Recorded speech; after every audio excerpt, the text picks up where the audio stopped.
Hi guys, welcome back to my channel. Thanks for stopping here. My name is Remi for those that are new here, and if you're new here, just hit the subscribe button down below to join the family. I release new videos every week related to sewing, and sometimes I just talk about my thoughts and I give certain tips. So just hit the subscribe button, hit the notification bell so you don't miss any of my videos. So in today's tutorial, we are going to be drafting a basic skirt pattern. And guys, I'm so excited for this tutorial because I've done my research. Normally I cut with freehand, but I'm trying to embrace pattern drafting, and I have some books that I've been using that have been really helpful. I'll leave the names of the books down below so you guys can buy if you're interested. So if you're interested in seeing how I'm going to be drafting the basic skirt pattern, stay with me and please watch till the end. Thank you again for joining. Let's get right into it. So for my basic skirt pattern, I'm going to be needing a ruler, a French curve, or a pattern master if you do have, but all my pattern drafting supplies are in Lagos, so I just got the bare minimum that I need. I'm going to be using this marker just to ensure that the lines are clear and you guys can see. You're going to need a tape measure or a measuring tape. They are the same thing. And I'm going to be using this biro to draw my lines. So to start, I'm going to draw a border line, which will be my top line, just to ensure that I have a straight line to start from. From this top line, I'm going to take my vertical measurement. So to take in vertical measurement, you need the total length of your skirt. In my case, that's 20 inches. Your hip depth, which is the distance between your waist and your hip, the vertical distance between your waist and your hip. In my case, that's 8.5. This varies for different people, so take your measurement. And then I'm going to be marking 6 inches.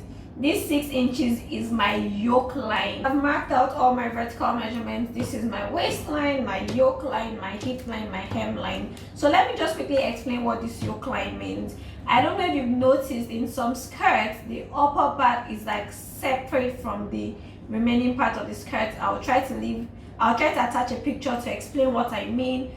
So basically, if you're going to have a yoke on your skirt, you would attach it onto this line. This is like the guideline for attaching yokes on your skirt, like for attaching a different material or a different style on the upper part of your skirt. Like if you want the upper part to be tight and you want it to have a flare from like this yoke line, your dart shouldn't go past the yoke line in most cases. If you have a deeper dart and you need to go past the yoke line, you shouldn't go past like half an inch to 3/4 of an inch maximum, but typically this should be enough for your dart. So now I'm going to start with my front skirt pattern. To draft my front skirt pattern, I need to get the calculation for my front waist and my front hip arc. Yes, so it's a simple calculation, guys, because the front waist is typically bigger than the back waist, because you have your stomach in the front. The front waist would be your waist divided by 4 plus 1/4 of an inch, while the back waist will be your waist divided by 4 minus 1/4 of an inch. To get your front hip will be your hip divided by 4 minus 1/4 of an inch, because the back hip is typically more than the front hip because the butt is at the back, while the back hip will be your hip divided by 4 plus 1/4 of an inch. I hope you guys get. So just do this calculation and get it ready, then we'll move on to the next step. So once you've gotten these calculations, it's time to take our measurement. So my front hip is 9 inches. I'm going to add 1/4 of an inch, which is for ease, because you need ease to move around in your garment. It can't just be your exact body measurement, because you won't be able to move. If we do it that way, your seams will just be ripping apart. So you add 1/4 of an inch for ease of moving in your garment. So I'm going to go ahead and measure 9 1/4 on my hip line, on my yoke line, on my waistline, and on the hem line, and join it together. So once you're done measuring this, it's time to plan our waist. So to plan your waist, like I mentioned earlier, you need your front waist measurement, which is your waist divided by 4 plus 1/4 inch because of the stomach in front, so we need to make allowance for that, even though I know some people have flat stomachs and have no bulge in front, but yes. Now it's time to work on the waist, so I'm just going to go ahead here, measure 6 3/4, which is my front waist, and measure what we have left here. So what we have left here is 2.5 inches. That means I need to reduce this upper part by 2.5 inches. So now to reduce it, we're going to take away some from the side, which will go into the yoke line. So this is like a side dart, and we're going to take out the rest in the waist dart. So we're going to measure 1 inch from the side here and measure 1/2 inch above this. The reason why we're making the side seam higher is because the side of our body is typically higher than the front or the back, so we need to make this side seam 1/2 inch higher. I hope you guys are with me. So you measure 1 inch in and 1/2 inch higher. So you connect this point here, this 1/2 inch that we measured, connect it to the yoke line that we measured earlier. So what we have here now is 8 1/4 inches. So remember, our waist reduction is 2.5 inches. We've taken out 1 inch here and the remaining 1.5 inch. So you measure halfway through what is left here. So I'm just going to measure halfway here, and then divide my 1.5 inches into 2. That's 3/4 inch. So I'll take 3/4 inch on both sides. This middle point here, I'll measure this middle point here on my yoke line as well. I'll connect it to the point up here. And now square your dart down to this point. So if your waist reduction is lower, you can make your front dart a little bit higher, but the wider your dart, the deeper it should be, so it finishes nicely. Next, we are going to measure half of this front part. So from this point to the beginning of the dart, measure half of it. Increase the center front seam by 1/4 inch. This is important, guys. I know it's like 1/4 inch once there, but it's important. Increase the center front seam by 1/4 inch. So after marking the 1/4 inch up here, you're going to go ahead and connect this 1/4 inch to the middle point that we marked here. And now connect this midpoint here all the way up to the side seam. So I'm just going to use my French curve to do that. So this is the new waistline here. I'm just going to go now and extend the center of my dart by 1/2 inch, and I'll connect the side point to it.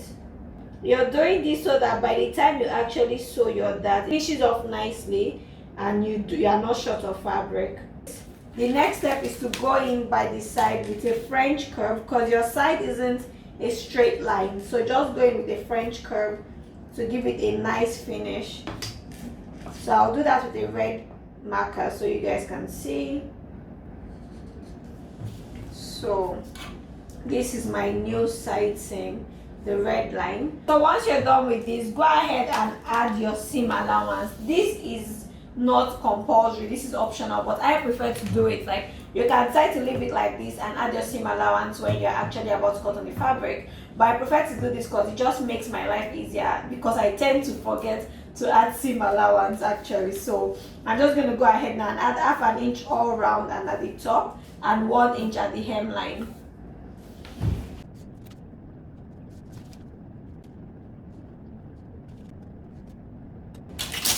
So I'm just going to go in here and label it.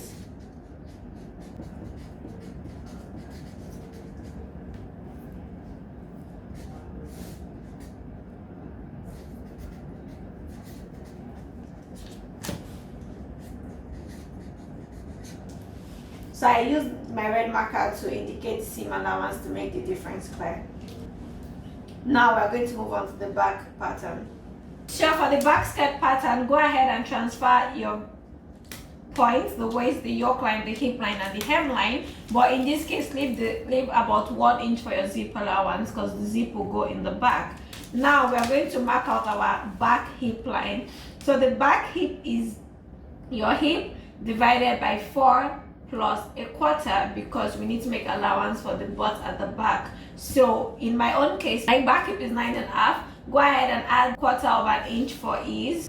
So that's 9 3/4. So just mark this on all the points, on the waist, the yoke line, the hip line, and the hem. So once you're done marking this, it's time to plan your waist. So my back waist is 6 1/4. I'll add 1/4 of an inch for ease, that's 6.5.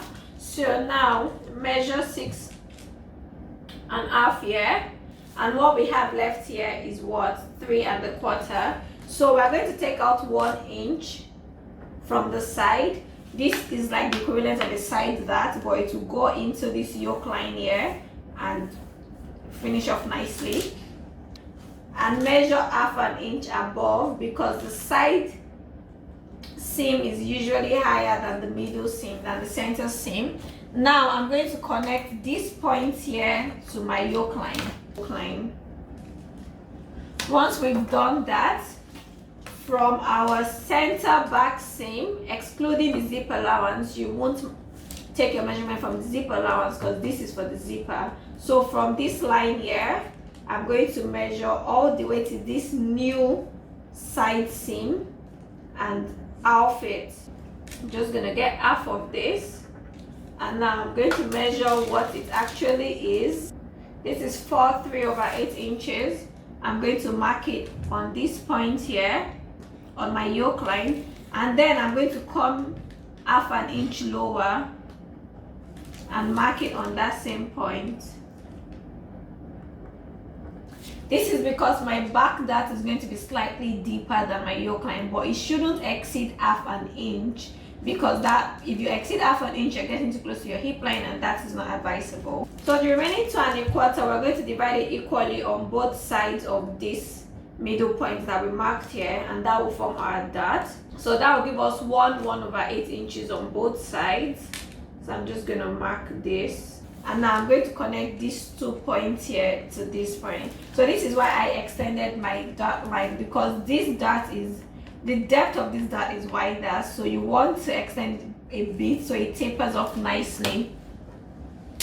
Just going to go ahead now and connect this. Also draw the center line, that's important.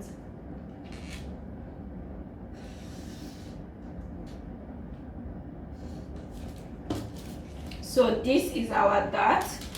Now I'm going to take 1/2 inch above this point here and just connect the dart like this. Ouch, this marker keeps leaking.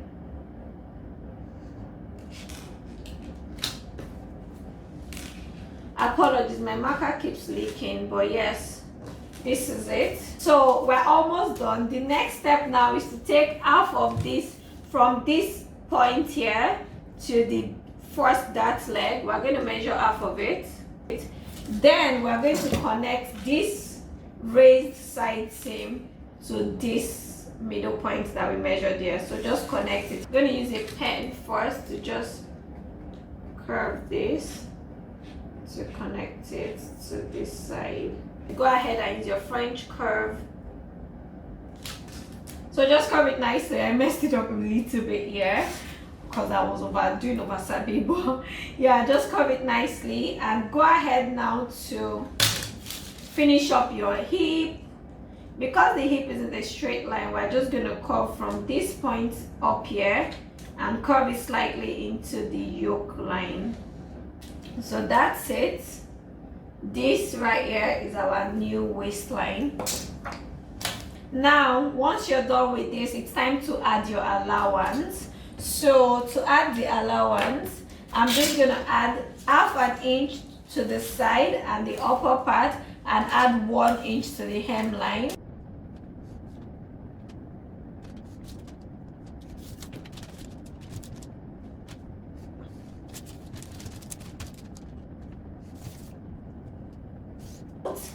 So once you're done marking your seam allowance, just go ahead and cut this out.